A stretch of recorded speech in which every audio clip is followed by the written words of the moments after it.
Jai Hind, dear aspirants, welcome to the root of success. Economically weaker section EWS. এই EWS নিয়ে বর্তমানে হাইকোর্টে কিন্তু একটি মামলা চলছে WP 2024 কনস্টেবলের ফাইনাল মেরিটের প্রকাশের আগেই। মেয়েদের হাইট সংক্রান্ত যে কেসটি বর্তমানে চলছে, মোট 36 জন ক্যান্ডিডেট তারা মহামান্য হাইকোর্টে তারা আপিল করেছে যে তাদের যোগ্য হাইট থাকা সত্ত্বেও তাদেরকে নাকি পিএমটিতে ডিসকোয়ালিফাই করে দেওয়া হয়েছে, যার কারণে তারা পিইটি এবং ইন্টারভিউতে তারা অংশগ্রহণ করতে পারেনি। সেই কেসটি সিঙ্গেল বেঞ্চে খারিজ হয়ে যাওয়ার পরে পুনরায় কিন্তু সেটি ডিভিশন বেঞ্চে কেসটি চলছে।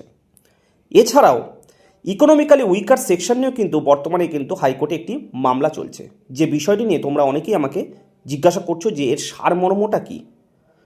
আজকে সেই বিষয়ে তোমাদেরকে বলছি। যাদের ভিডিওটি দেখতে ইচ্ছা করছে তারা দেখো, যারা দেখতে ইচ্ছা করছে না তারা প্লিজ স্কিপ করে যাও, আমি কাউকে দেখার জন্য অনুরোধ করছি না।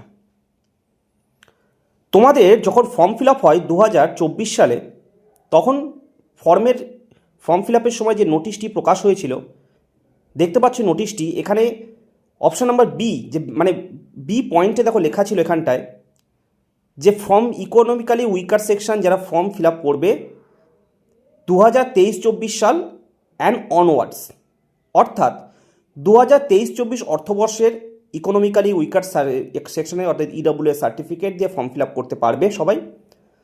এছাড়া এই যে দেখো এই জায়গাটা পয়েন্টটাই ইন্টারভিউ সময়তেও কিন্তু অনওয়ার্ডস কথার অর্থ হচ্ছে 2023-24 সালের পরবর্তী অর্থবর্ষ 2024-25 সাল, 2025-26 সাল, এই অর্থবর্ষের ইকোনমিক্যালি উইকার সেকশন সার্টিফিকেট, অর্থাৎ যারা পরবর্তীকালে যারা ইডব্লিউ সার্টিফিকেট তৈরি করতে সক্ষম তারা ইন্টারভিউ পর্যন্ত কিন্তু এইটাকে অ্যাড করতে পারবে।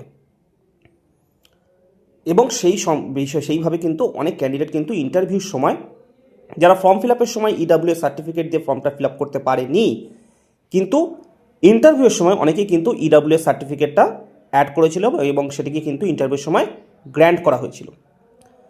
এখন বর্তমানে যে সমস্ত বৈধ ক্যান্ডিডেট, অর্থাৎ যারা ফর্ম ফিল আপের সময় 2023-24 সালের ইডব্লিউএস সার্টিফিকেট দিয়ে ফর্ম ফিল আপ করেছিল, তাদের দাবি হচ্ছে যে তাদেরকে ইডব্লিউএস ক্যাটাগরিতে অন্তর্ভুক্ত করা হোক এবং পরবর্তীকালে যারা ইডব্লিউএস সার্টিফিকেট তৈরি করেছে, অর্থাৎ 2024-25 বা 2025-26 সালে ইডব্লিউএস সার্টিফিকেট দিয়ে যারা ইন্টারভিউর সময় অনেকেই জমা দিয়েছে, তাদেরকে ইউআর ক্যাটাগরি হিসাবে তাদেরকে গণ্য করা হোক। তাদের দাবি এটাই যে বৈধ ক্যান্ডিডেট হিসেবে কেবলমাত্র 2023-24 সাল এবং পরবর্তীকালে যে ইডব্লিউ সার্টিফিকেট দিয়েছে তাদেরকে ইউআর ক্যাটাগরিতে অন্তর্ভুক্ত করা হোক।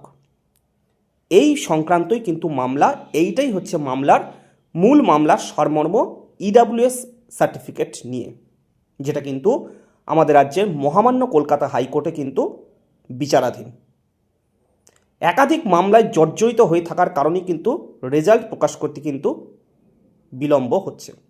কারণ তোমরা দেখেছো রিটেন টেস্টের রেজাল্ট, মাঠের কল লেটার, মাঠ সংগঠিত করা প্রায় 60,170 জন ছেলেমেয়ের, পরবর্তীকালে ইন্টারভিউ কমপ্লিট করা, এতটা প্রসেস মাত্র 2 থেকে 2.5 মাসের মধ্যে কিন্তু সংগঠিত করেছিল আমাদের রাজ্যের নিয়োগ সংস্থা, পুলিশ নিয়োগ সংস্থা।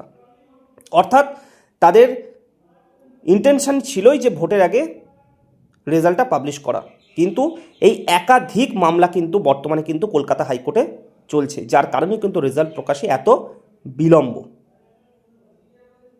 মেয়েদের হাইট সংক্রান্ত কেস প্রায় 36 জনের সেটা মামলাটা চলছে এবং তার সঙ্গে ইডব্লিউএসের একটা কেসও কিন্তু চলছে। এছাড়াও সিভিক, হোমগার্ড, ভিলেজ পুলিশ তাদেরও একটি কেস চলছে। সেই বিষয়টি আমি বলবো খুব শিগগিরই, কিছু সময় কয়েকদিনের মধ্যেই চেষ্টা করব বলার, বা কালকেই।